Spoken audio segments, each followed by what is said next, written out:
Olá pessoal, nós vamos falar sobre o assunto de trabalho em altura, né, de acordo com a norma regulamentadora número 35 do Ministério do Trabalho e Emprego. Meu nome é Adriano Albuquerque, sou engenheiro de segurança do trabalho e já tenho algum tempo aí de experiência nessas atividades. Bom, essa norma é muito importante que ela é objetiva para a questão de medidas de proteção e controle, né, contra quedas nas atividades para trabalho em altura, né? Então tem a questão aí que tem que existir aí a parte de planejamento, né, a organização, as atribuições, né, dos trabalhadores, as pessoas envolvidas, né, e a execução diretamente aí propriamente dita. Então, esse treinamento ele fala, né, sobre os requisitos mínimos aí para as pessoas que estão envolvidas, principalmente, né, com foco para as pessoas que vão executar essas atividades, que são os trabalhadores, né? O que seria o trabalho em altura, né? O trabalho em altura são consideradas todas as atividades que são executadas acima de 2 metros de altura. Tá? Porém, né, nós temos que ter uma ressalva na questão de que às vezes isso aí está de acordo com a norma, né, de 2 metros, acima de 2 metros, porém pode ser até um pouco a menos dessa altura, né, estipulada pela norma. Pode ser 1,5 m, tá? Depende das condições. Tá? Onde haja aí, né, risco direto, né, de queda em altura. Essas atividades são executadas, né, em vários sentidos, né, por exemplo, em fachadas, telhados, né, escadas móveis, né, andaimes suspensos, escadas fixas, escadas aí para áreas confinadas, ambientes confinados,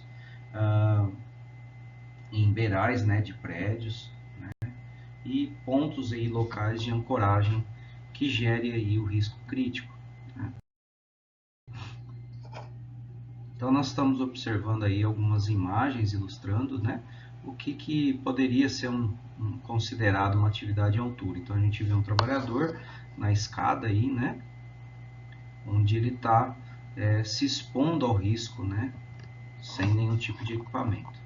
E pode ocasionar alguns outros fatores, né, algumas consequências aí, né. Então tem que existir aí, como mencionado no início, né, de um planejamento. Né? Então a gente está vendo aí algumas questões aí, né? A pessoa está executando uma atividade irregular, né? Sem nenhum tipo de dispositivo de proteção, né? E existem alguns potenciais, né? No fator humano, que seria o quê? Uma perda de equilíbrio, né? Do trabalhador, né? Ele está sem a proteção e vindo a sofrer a queda. Um escorregão, um passe em falso, né? O fator limitante aí de uma tontura, por exemplo, né? Um fator humano, uma falta de proteção e uma falha na instalação, né, do equipamento ou dispositivo que ele esteja executando a atividade. Planejamento hierárquico. Então, existe aí toda uma estrutura, né, para ser executada a atividade, né, para que possa ser realizada. Ou seja, não pode ser feito de qualquer forma, de qualquer maneira, e não é simplesmente o uso de um cinto de segurança que o trabalhador vai estar já protegido. Tem que ter toda uma ciência, né, um planejamento, uma estrutura para poder realmente executar a atividade, né? E o mais importante, gente, no foco na questão de segurança é eliminar totalmente o risco, né? Onde o trabalhador possa executar a atividade de forma segura e nenhum tipo de imprevisto possa acontecer durante a sua atividade. E também, né, meios, né, de segurança onde evitam e previnam aí os riscos de quedas, né? E também, né, minimizar aí as consequências. Então, existe aí a chamada fator de queda, né? O ponto ideal onde o trabalhador ele está ancorado, né, que é onde a gente fala que ele está com o cinto acoplado num ponto acima do nível da cabeça, tá? Onde é o chamado de fator de queda nível 0, né? Onde ele não tem, caso ele sofra uma queda, ele não sofra nenhum tipo de consequência, nenhum tipo de sequela. O fator de queda nível 1, ele seria do nível do tronco ali, né? No nível do peito do trabalhador, onde caso ele sofra uma queda, né? Ele já vai sentir alguma coisa, porém ainda é mínimo, né? E o nível 2, que é o mais perigoso, ou seja, o ponto de ancoragem dele está na altura do piso, né, do pé, onde ele está preso, né, com o talabarte do cinto, ancorado numa distância praticamente de um corpo, né, da cintura para baixo ali, né, na verdade do nível das costas, do meio das costas, que é onde fica um dos pontos de fixação do talabarte. Então ele vai sofrer todo esse percurso de distância de queda, que é chamado de nível 2, né? E aí ele já vai sofrer determinadas consequências dessa queda. Então, né, é importante a gente ter aí a ideia, né, de qual é o fator de queda que a gente vai escolher por questões lógicas, né, de segurança, onde o trabalhador ele vai se expor mais ou menos, depende aonde ele vai ancorar este equipamento. Então, se a gente observar essa imagem, né, ele tem que sempre estar conectado, né, durante a sua atividade, no período ali da atividade, né, em altura e principalmente em pontos horizontais, né, pontos fixos, onde não vai existir nenhum risco dele ter nenhum percurso de queda, caso houver aí alguma situação onde ele venha a sofrer essa queda, né? Então é importante, né, num procedimento de escalagem, por exemplo, né, ele sempre está movimentando esses talabartes para o nível acima do tronco, né, do nível da cabeça, estar sempre ancorando nesses pontos para evitar, né, a questão do fator de queda, tá ok? O que é mais seguro, né? Trabalhar a 3 metros de altura ou a 7 metros de altura? O que vocês acham? No meu ponto de vista é que depende, né? Porque na verdade as consequências vai ser vão depender muito das consequências. E também o tipo de equipamento que a gente vai utilizar. Se for um cinto de segurança, tá? Nós temos que ter uma área livre para sofrer uma queda de 5,40 metros para não existir o risco da gente bater no solo, né? Caso a gente sofra uma queda. Então, é esse ponto que é importante. Então, 3 metros não seria interessante e 7 metros seria uma zona livre de queda favorável, porque não haveria risco do trabalhador estar colidindo ao solo. Caso necessário, né, ser executada uma atividade numa altura de 3 metros, aí não pode ser mais o sistema de talabarte, teria que ser um sistema de trava-queda retrátil, que é um outro dispositivo. Os aspectos médicos, né? Ou seja, o trabalhador ele tem que estar apto para executar essa atividade.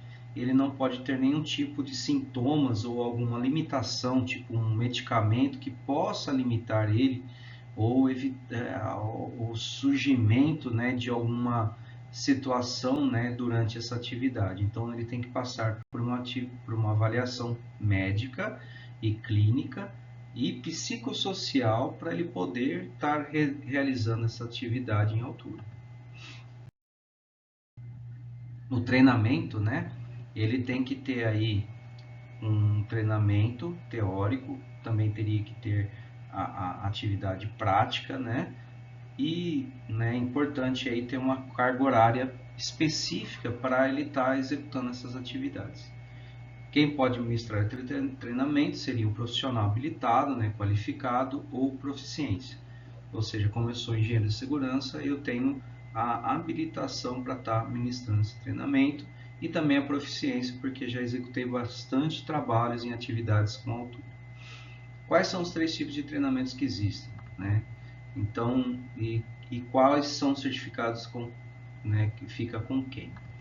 E qual que é a anuência formal? Então, o treinamento, tá?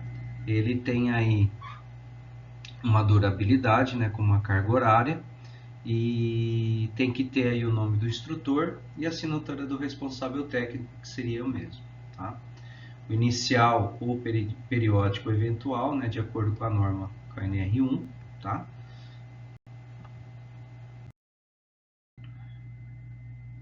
Os treinamentos eventuais devem ocorrer durante, ele vai ter o eventual ele vai ter que ter um limite ali, né, por exemplo, uma obra, um serviço ou uma atividade, né? Quando ele tiver em mudanças de atividades, ele vai ter que fazer também esse treinamento, tá? Por exemplo, se tiver um ambiente que teve um acidente, e aí todos os trabalhadores têm que participar de um novo treinamento, né?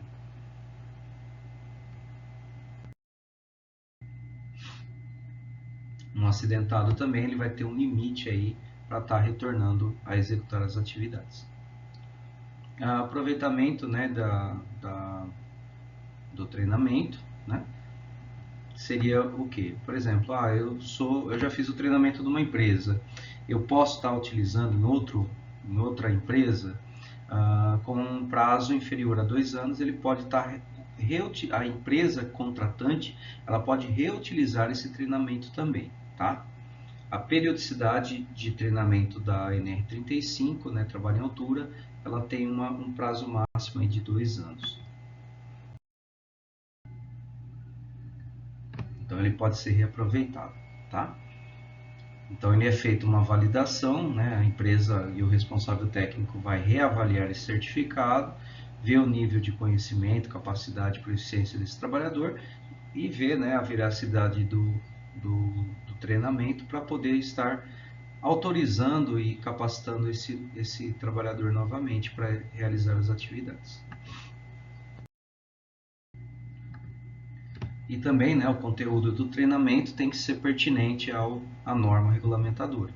Então, tem que ter aí todo esse critério para poder estar covalidando esse treinamento. Caso necessário, pode fazer até um complemento, né, desse treinamento. Emergência e salvamento. Então, tem que ter aí no conteúdo, né, um plano, né, de treinamento e pessoas capacitadas, preparadas e com os equipamentos necessários para fazer esse salvamento, esse resgate, né? Então a empresa ela tem que ter uma equipe técnica própria, específica para esse possível salvamento, caso necessário. E tem que ter os equipamentos também que são importantes. Desenvolver aí um plano de resposta a emergências, né, para salvamentos em trabalho em altura, né? Tem que ter aí toda uma estrutura, né, e pessoas responsáveis e capacitadas para realizar essa atividade. Bom, pontos importantes aí para trabalho em altura, né? A gente fala aí de ABC, então seria o que? Ancoragem, né? Ou seja, o trabalhador, ele estando lá em altura, eles têm que estar sempre preso em algum ponto, né? Que a gente fala de ponto de ancoragem. Caso não haja, a empresa deve disponibilizar projetos, estrutura, tudo para que seja necessário para esse trabalhador realizar as atividades seguras, né? Ou seja, nesse ponto, ele estar preso, ele estar ancorado no sistema aí para evitar riscos de quedas. O elemento de ligação, que seria o quê? O trabalhador ele está preso, né, em pontos aí que seja, por exemplo, uma linha de vida, né, as movimentações onde ele vai estar realizando as atividades, né, ele tem que ter pontos específicos e pré-determinados para estar sempre preso em altura. E a proteção individual, ou seja, o cinto de segurança básico, né, porém tem que ser eficiente, seguro, tá? E também, né, nós temos vários tipos de equipamentos, porém é importante sempre buscar um equipamento mais adequado possível para se proteger. Acesso por cordas é uma atividade específica, né, onde o trabalhador vai realizar atividade, né, é utilizada muito para resgate, né, também, e aí o trabalhador ele acessa por sistemas de cordas. Então é um treinamento um pouco mais criterioso, mais específico para isso. E aí é um treinamento bem específico mesmo, né, onde ele tem que estar preso no sistema e um sistema paralelo que a gente chama de backup, né, onde evita aí, caso necessário, uma emergência, uma queda, um defeito ali no sistema principal, né, ele tiver um outro sistema de segurança. Os equipamentos, né, tem aí vários tipos de cinto de segurança, onde são importantes, né, qualificar ele de forma mais adequada possível para que o trabalhador se trabalhe de forma segura, confortável, né, e principalmente, né, evitando aí qualquer tipo de risco. Nós temos vários tipos de equipamentos, tá, de acordo com o tipo de atividade que o trabalhador vai realizar. Nós estamos falando aí, né, de qual que é a diferença do treinamento que nós estamos falando aqui de trabalho em altura, de acesso por corda. Acesso por corda é um trabalho bem específico, bem criterioso, né, que são pessoas realmente preparadas, treinadas, com uma carga horária aí bem maior para poder realizar as atividades, ok? Então tem todo o critério aí, tem a NBR, a NR35, né? A validade, a periodicidade, a carga horária, né? Que são bem diferentes, certo?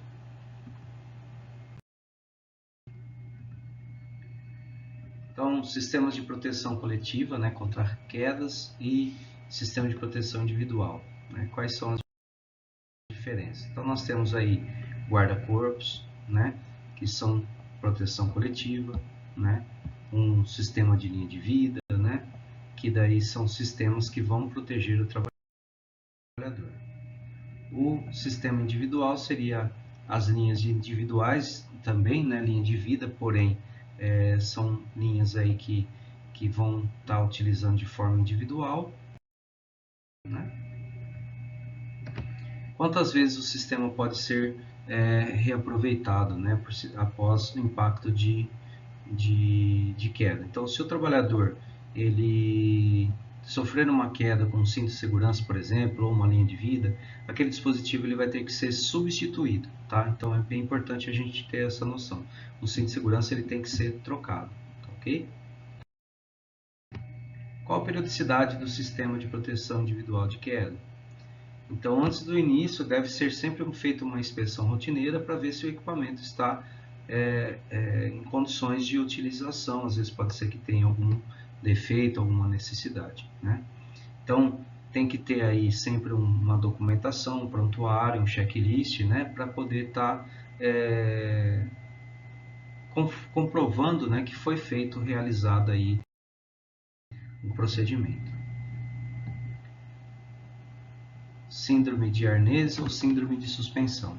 Então, é importante a gente ter uma noção do seguinte: nós temos um tempo, tá, máximo para a pessoa ficar suspensa, tá? Porque se ultrapassar desse prazo, desse tempo, o trabalhador pode sofrer consequências ou sequelas, né? Então tem que existir aí, né, uma equipe de resgate, caso necessário, né, o trabalhador ter aí um atendimento mais rápido possível. Existe também dispositivos que é umas fitas, né, de compressão, onde a pessoa vai pisar nessa cinta, né, e ela vai suspender, aliviando as pressões nas juntas, né, principalmente das pernas, né, onde o cinto fica fixado ali no corpo, né, que é importante ter esse dispositivo para atividades aí de alpinismo, principalmente, né? Então é importante, né, a gente ter essa questão para o trabalhador estar sempre protegido, né? Então vai ter aí problemas de circulação, né, onde a pessoa vai ter aí formigamento, dormência, né, nas partes, principalmente nos membros inferiores e membros superiores, né, ou seja, nos braços, nas pernas. Vai ter aí interrompimento do fluxo sanguíneo, redução do batimento cardíaco, né, e, né, vai ter aí, podendo levar o trabalhador até a morte. Então, existe todo um protocolo, né, para poder fazer esse resgate de forma correta, e depois ela também fazer aí um atendimento médico para ver como é que estão as condições desse trabalhador. Na norma, né, da NR35 fala sobre a questão de análise preliminar de risco, né, que é uma medida de controle, né, dos riscos aí, e uma forma também de organizar um trabalho, uma atividade de forma segura. Então, bem importante essa PR aí para que o trabalhador execute a atividade corretamente. Então, é importante aí, né, ter um isolamento, ter as adequações, a escada tem que analisar as escadas, os meios de acesso devidamente adequados.